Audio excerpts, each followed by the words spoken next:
সম্মানিত ভিউয়ার্স, আসসালামু আলাইকুম। আমি মিস্টার আলম, কম্পিউটার বেসিক টিউটোরিয়ালের পক্ষ থেকে। তো আজ আমরা দেখাবো একটা ব্যাক টু ব্যাক এলসি দিয়ে কীভাবে আমরা এক্সপোর্ট ডকুমেন্টস তৈরি করবো, অর্থাৎ লোকাল এক্সপোর্ট ডকুমেন্টস কীভাবে তৈরি করবো এক্সেলের মাধ্যমে।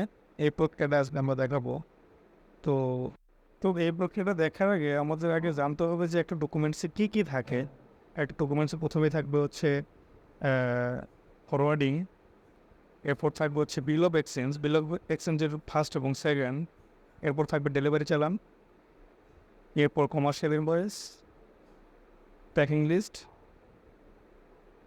সার্টিফিকেট অফ অরিজিন এবং সর্বশেষ থাকবে হচ্ছে বেনিফিশিয়ারি সার্টিফিকেট। তো আমরা এক্সেলের মাধ্যমে এই সমস্ত ডকুমেন্টসগুলো কীভাবে রেডি করব, কীভাবে তৈরি করব এবং কোথায় কাজ করলে আমাদের সম্পূর্ণ ডকুমেন্টসগুলো সহজে চলে আসবে, আজকে আমরা এটাই দেখানোর চেষ্টা করব। তো সর্বপ্রথম আমরা এক্সেলটা ওপেন করে নিলাম। আমি একটা ফরম্যাট অলরেডি তৈরি করে রেখেছি। আপনারা যদি লক্ষ্য করেন তাহলে দেখতে পারবেন যে এখানে দেখেন যে আমি ফরম্যাটটা যেটা করে রেখেছি সেখানে কিন্তু সব কিছুই মানে ফরম্যাট রেডি করা আছে, কিন্তু এখানে কোনো এলিমেন্টস দেওয়া নাই। আপনারা চাইলে এই ফরম্যাটটা আমার ভিডিও ডিসক্রিপশনে দেওয়া থাকবে, সেখান থেকে চাইলে ডাউনলোড করে নিতে পারেন, অথবা আপনারা নিজেদের মতো করে তৈরি করে নিতে পারবেন এই ফরম্যাটটা। তো এই ফরম্যাটের মধ্যে কিন্তু আমার সব কিছুই করা আছে, যেমন ধরেন হচ্ছে PI, commercial invoice, delivery channel, commercial invoice, এগুলোর ফরম্যাট সম্পূর্ণটা করা আছে। তো আমরা যদি এই প্রোফর্মা ইনভয়েসটাতে দেখতে পাচ্ছেন, তো এইটা যদি আমরা ফিল আপ করি তাহলে অটোমেটিকলি দেখবেন যে হচ্ছে অন্য অন্য যে কাজগুলো আছে, invoice, packing list, certificate of origin, এখানে কিন্তু সম্পূর্ণটা অটোমেটিক ক্রিয়েট হয়ে যাবে। এটা কীভাবে হবে এটা দেখার জন্য অবশ্যই আমার ভিডিওটা সম্পূর্ণ দেখবেন, এবং যারা নতুন এখনও চ্যানেলটা সাবস্ক্রাইব করেন নাই তারা সাবস্ক্রাইব করে পাশেই থাকবেন, এবং লাইক, কমেন্ট, শেয়ার করবেন এবং আমাকে ইন্সপায়ার করবেন যেন আমি পরবর্তী ভিডিওগুলো দিতে পারি। ধন্যবাদ সবাইকে, ভিডিওটা দেখতে থাকুন তাহলে। তো এরপর লক্ষ্য করলে দেখবেন যে এখানে টু এর ঘরে, টু হচ্ছে কি যে বায়ারের নাম, অর্থাৎ অ্যাপ্লিক্যান্ট নেম। এখানে আমরা যে গত পূর্বে এলসিটা দেখিয়েছিলাম সেখানে কিন্তু রোজ ইন্টিমেটেড ছিল, তো আমরা এখানে এটা লিখে নিলাম রোজ ইন্টিমেট লিমিটেড। এটা ওই অ্যাপ্লিক্যান্টের নাম, তার নিচে তার অ্যাড্রেসটা দিব। এটার অ্যাড্রেস ছিল হচ্ছে, আপনি সেটা দেখতে পারেন আমার আগের ভিডিওতে দেওয়া আছে, ওটার 12ই পাড়া, এরপর আশুলিয়া, ঢাকা। আপনারা যদি ওই এলসিটা না দেখেন তাহলে কিন্তু এই ভিডিওটা সম্পূর্ণ বুঝতে পারবেন না। তো এলসিটা দেখবেন, পাশাপাশি আমার কাজগুলো দেখবেন, সেই ক্ষেত্রে আপনাদের জন্য অনেক সুবিধা হবে। তো টু এর জায়গায় আমরা অ্যাপ্লিক্যান্টের নাম এবং তার অ্যাড্রেস দিয়ে দিলাম। এরপর আমরা আইডেন্ট নো এই জায়গার মধ্যে আমরা আমাদের হচ্ছে পিআই নাম্বারটা বসিয়ে দেবো, অর্থাৎ এলসিতে যে পিআই থাকবে সেই পিআই নাম্বারটা বসিয়ে দেব। তো আপনারা যারা গত পূর্বের ভিডিওটা দেখেননি তারা গত পূর্বের ভিডিওটা দেখে নেন, তাহলে এটা আপনাদের জন্য অনেক সহজ হয়ে যাবে। এরপর হচ্ছে ডেটের জায়গায় আমরা পিআই এর যে ডেট আছে সেই ডেটটা আমরা বসিয়ে দেবো এখানে। তাহলে দেখেন আমাদের কিন্তু এটা কমপ্লিট হয়ে গেল। এখন আমরা যেটা করবো সেটা হচ্ছে যে আমার পিআইটাও ওপেন করে নিব। পিআইটা ওপেন করে নিলে এরপর আমরা এখানে একটা জিনিস দেখবো, সেটা হচ্ছে যে আমাদের এক্সেলে কী কী ইনফরমেশন আমাদের দিতে হবে। এখানে দেখেন যে প্রথমে দেওয়া আছে ডিসক্রিপশন, এরপরে কোয়ান্টিটি, এরপরে ইউনিট প্রাইস। তা আমাদের পিআইতে এসে দেখুন যে এগুলোই কিন্তু অবশ্যই আছে, ডিসক্রিপশন আছে। তা আমরা ডিসক্রিপশনটা এখান থেকে কপি করে নিব। কপি করে নিয়ে আমরা এটাকে এক্সেলের ডিসক্রিপশনের ঘরে বসিয়ে দেব। তারপরে আমরা এখান থেকে পিআই থেকে হচ্ছে কোয়ান্টিটিটা কপি করে নেব। হ্যাঁ, এরপর কোয়ান্টিটিটা কপি করার পর আমরা এক্সেলে গিয়ে কোয়ান্টিটির ঘরে সেম কোয়ান্টিটিটা পেস্ট করে দেব। এরপর আমাদের লাগবে হচ্ছে ইউনিট প্রাইস, অর্থাৎ রেট। এই রেটটা আমরা কপি করে নেব। হ্যাঁ, এই রেটটা কপি করে নিয়ে আমরা আমাদের এক্সেলে বসিয়ে দেব। এরপর ভ্যালুর ঘরে এখানে একটা সূত্র ইউজ করতে হবে। এখানে আমরা ইকুয়াল টু দিয়ে কোয়ান্টিটি সাথে ইনটু দিব হচ্ছে রেট, তাহলে আমাদের কাঙ্ক্ষিত রেটটা ভ্যালুটা চলে আসবে। পিআই যেটা ভ্যালু দেওয়া থাকবে এই ভ্যালুটা কিন্তু অটোমেটিক চলে আসছে। এরপর আমাদের একটা পিআই এর কাজ শেষ। এবার 2 নম্বর পিআই নিয়ে কাজ করব। আমাদের 2টা পিআই ছিল, আপনারা জানেন।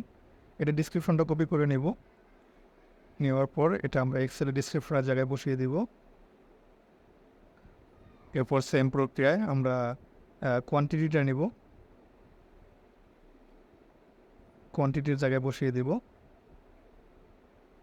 এরপর সেম এগুলো কিন্তু খুব সহজ কাজ, আপনারা প্র্যাকটিস করতে থাকুন, প্র্যাকটিস করতে করতে আপনাদের এটা হয়ে যাবেন। এবার আমরা রেটটা নিলাম, রেট নিয়ে আমরা ইউনিট প্রাইস আর রেট কিন্তু সেম, আমরা ইউনিট প্রাইসের জায়গায় এটা বসিয়ে দেবো। তো এই তো হয়ে গেল আমাদের, দেখেন এটা ফর্মুলা যেহেতু আগেই করা ছিল, এখানে আর করার দরকার নেই। তাহলে আমাদের যে এলসি ভ্যালু আর আমাদের পিআই ভ্যালু কিন্তু সেম অবশ্যই হইতে হবে, এছাড়া কিন্তু আমাদের এটা কখনোই কাউন্টেড হবে না। নিচে দেখুন যে ইন ওয়ার্ডে লেখা আছে, ইন ওয়ার্ড অর্থাৎ যে ভ্যালুটা হবে সেটাকে আমরা কোথায় লিখে দেব। এখানে আছে 38,519.81 এটা আপনাদের যত হয় ততটা আপনারা এটা লিখে দেবেন। আমি এটা লিখে দিলাম। লিখে দেওয়ার পর এখানে কিছু কন্ডিশন আছে, এগুলোতে আপনি হাত দিবেন না, আপনি এগুলো দেখে দেখে লিখে নেবেন। এরপর নিচে দেখুন যে প্রিমিয়ার ব্যাংক, অর্থাৎ আমাদের যে প্রিমিয়ার ব্যাংক আছে আমরা এটার অ্যাড্রেসটা দিয়ে দিচ্ছি। আপনার যে ব্যাংক আপনি সেই অ্যাড্রেসটা দিয়ে দেবেন, ব্যাংক এবং তার অ্যাড্রেস দুইটাই দিয়ে দেবেন। তাহলে এটা কিন্তু আমার কমপ্লিট হয়ে গেল একটা পিআই। এরপর আমরা চলে যাব আমাদের কমার্শিয়াল ইনভয়েসে। কমার্শিয়াল ইনভয়েসে কিন্তু খুব মজার ব্যাপার, দেখেন যেগুলো কিন্তু সব লিঙ্ক ইন করা আছে, আমার একটার সাথে আরেকটা লিঙ্ক আপ করা আছে। এই কারণে এখানে চলে আসবে, কীভাবে চলে আসবে এটা দেখবেন। এরপর আমরা এখানে একটা ডেটের ঘর পাবেন, এখানে এই ডেটটা হবে ইনভয়েস ডেট, অর্থাৎ আপনি যে তারিখে ডকুমেন্টসটা করবেন ওই ডেটের কিন্তু এই ডেটটা ইনভয়েসটা এখানে দিয়ে দেবেন। এখানে দেখুন সব নাম চলে আসছে। এখানে ইস্যুইং ব্যাংক, অর্থাৎ আপনি কোন ব্যাংক থেকে এলসিটা পেয়েছেন সে ব্যাংকটা এখানে দিতে হবে, অর্থাৎ বায়ার ব্যাংক, এটা অ্যাপ্লিক্যান্ট ব্যাংক। তা আমি যে এলসিটা পেয়েছিলাম এটা হচ্ছে ইস্টার্ন ব্যাংক। আমি এটা লিখে নিই, বড় হাতের সব বলে দেওয়ার চেষ্টা করবেন। ইস্টার্ন ব্যাংক লিমিটেড, আমারটা হচ্ছে গুলশান ব্রাঞ্চের, আমি গুলশান ব্রাঞ্চ দিচ্ছি। আপনাদের যার যেটা হবে, যে ব্রাঞ্চ যে ব্যাংক তার অ্যাড্রেসটা ফুললি এখানে দিয়ে দেবেন। আমি এটা দিয়ে দিলাম, ঢাকা বাংলাদেশ। এরপর দেখেন আছে হচ্ছে এলসি নাম্বার এবং এলসি ডেট। আপনারা কিন্তু এখানে এলসি নাম্বারটা সঠিকভাবে দিয়ে দেবেন। আমার যে এলসি নাম্বার সেই এলসি নাম্বারটা আমি এখানে দিয়ে দিচ্ছি।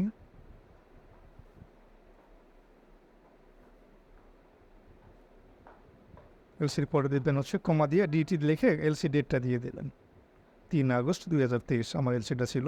এরপর দেখুন হচ্ছে sales contract number, very very important যে টপিকটা, এটা হচ্ছে সেলস কন্ট্রাক্ট নাম্বার। আমরা দেখিয়েছিলাম 47A, এখানে কিন্তু ইম্পোর্ট এগানেস্ট এক্সপোর্ট এলসি নাম্বার বা সেলস কন্ট্রাক্ট নাম্বার আমার যেটা ছিল আমি কিন্তু ওইটাই দিচ্ছি। আপনাদের যেটা থাকবে যে এলসিটা পাবেন সেটা এখানে দিয়ে দেবেন। এগুলো কিন্তু কেয়ারফুলি একটু কাজগুলো করবেন, এগুলো খুব ইম্পর্টেন্ট জিনিস। এগুলো একটা ভুল হয়ে গেলে কিন্তু একটার সাথে আরেকটা মিলবে না, সেক্ষেত্রে আপনি কোনো কিছু করতে পারবেন না। এগুলো খুবই কেয়ারফুল থাকবেন। আর যারা নতুন ফ্যাক্টরিতে প্রথম ঢুকেছেন তাদের জন্য তো আরও কেয়ারফুলি অবশ্যই করতে হবে। এটা আমরা করে ফেললাম, সেলস কন্ট্রাক্ট নাম্বারটা লিখে ফেললাম। এখন আপনি দেখেন পিআইয়ের যে ডিসক্রিপশন আমরা দিছিলাম এখানে কিন্তু ইনভয়েসে এটা অটোমেটিকলি চলে আসছে। ওয়াও, দেখেন পিআইএ দুইটা ছিল, এখানে ইনভয়েসে যাই, ইনভয়েসেও দেখবেন সেম দুইটাই আছে এবং ভ্যালু এবং তার কোয়ান্টিটি রেট সব কিছু এখানে মিলে গেছে। এটা আমাদের পিআই করার সাথে সাথে আমাদের ইনভয়েসটাও রেডি হয়ে গেল। এলসি নাম্বার এবং ডেট সব কিছু পড়ে গেছে আমার। এরপর আমরা ডেলিভারি চালানে আসবো। ডেলিভারি চালানে এসে দেখেন যে এখানে একটা ডেট, এই ডেটটা হবে হচ্ছে আপনার ইনভয়েস ডেট। ইনভয়েস থেকে এটা আপনি সরাসরি এখানে দিয়ে দেন। আর রেফারেন্স নাম্বারটা হচ্ছে পিআই নাম্বার, পিআই নাম্বারটা যা আছে তাই থাক, এখানে আমাদের কিছু করার দরকার নেই। এখানে দেখুন রোজ ইন্টিমেট বায়ারের নাম চলে আসছে এবং ডিসক্রিপশনের জায়গায় ডিসক্রিপশন চলে আসছে।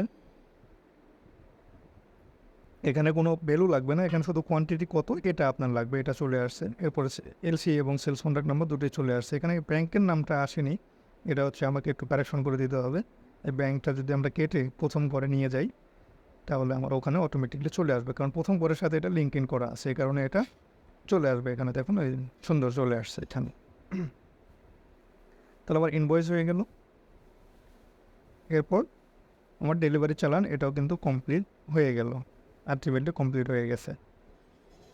এখানে কোনো ইনফরমেশন গ্যাপ আর নেই, আপনারা এগুলো একটু দেখে নেবেন। এরপর যদি আমরা আসি সবথেকে বেশি গুরুত্বপূর্ণ বিল অফ এক্সচেঞ্জ, যেটাকে চেকের সাথে তুলনা করা হয়, এটা এক প্রকার চেক। অর্থাৎ বিল অফ এক্সচেঞ্জ ইস্যু করা মানে হচ্ছে আমরা চেক ইস্যু করি। তো এই ডেটটা এখানে একটা ডেট আছে, এটা আপনি যেটা ইনভয়েস যে তারিখে করবেন বা ডকুমেন্টসটা যে তারিখে করবেন এই তারিখে এই ডেটটা দিয়ে দেবেন। এখানে দেখেন ভ্যালু আছে। এরপর অ্যাড অর্থ হচ্ছে ডেপার, যে ডেট মানে কয়দিনের এলসি, এই কয়দিন ওখানে দিয়ে দেবেন, কয়দিনের সাইট এলসি এটা, অর্থাৎ 120 দিন পরে এটা পেমেন্ট দেবে, এটা আপনি 120 দিন দিয়ে দেবেন। বিল অফ এক্সচেঞ্জ দুইটা থাকে, একটা ফার্স্ট একটা সেকেন্ড, এগুলোতে সমস্ত কিছুই কিন্তু সেম থাকবে, শুধুমাত্র হচ্ছে আপনার ফার্স্ট এবং সেকেন্ড উল্লেখ থাকবে। এখানে কিন্তু সব ইনফরমেশন আমার অটোমেটিক চলে আসছে। এরপর আসি আমরা প্যাকিং লিস্টে। প্যাকিং লিস্ট এগুলো অটোমেটিক সব চলে আসছে। আমি পিআই করার সাথে সাথে এগুলো পিআই এর সাথে লিঙ্ক আপ করা। আপনারা চাইলে ফরম্যাটটা ডাউনলোড করে নিতে পারেন, আমার ডিসক্রিপশনে দেওয়া থাকবে। এখানে এলসি নাম্বার আসছে, ডিসক্রিপশন চলে আসছে। এখানে একটা জিনিস আপনাদের লক্ষ্য রাখতে হবে, এটা হচ্ছে যে net weight and gross weight. Net weight মানে হচ্ছে যে আমার পিআইয়ের যে কোয়ান্টিটি থাকবে এটাই হচ্ছে আমার নেট ওয়েট। এই দেখুন পিআইয়ের যে কোয়ান্টিটি, এই কোয়ান্টিটাই হচ্ছে আমার প্যাকিং লিস্ট নেট ওয়েট। আর গ্রোস ওয়েট মানে হচ্ছে বৃদ্ধি পাওয়া, অর্থাৎ এই আমরা ওয়েট থেকে গ্রোস ওয়েট কিছু বাড়িয়ে দেবো, অর্থাৎ 100 কেজিতে 1 কেজি বাড়িয়ে দেবো। তো এটা কমপ্লিট হয়ে গেল। তারপর আমরা সার্টিফিকেটও বলছি, এখানে দেখবেন সমস্ত কিছু আমার চলে আসছে। এখানে হাত দেওয়ার কোনো প্রয়োজন নেই। ভ্যালু, কোয়ান্টিটি সমস্ত কিছু কিন্তু আমাদের চলে আসছে, এলসি নাম্বার এবং সেলস কন্ট্যাক্ট নাম্বার।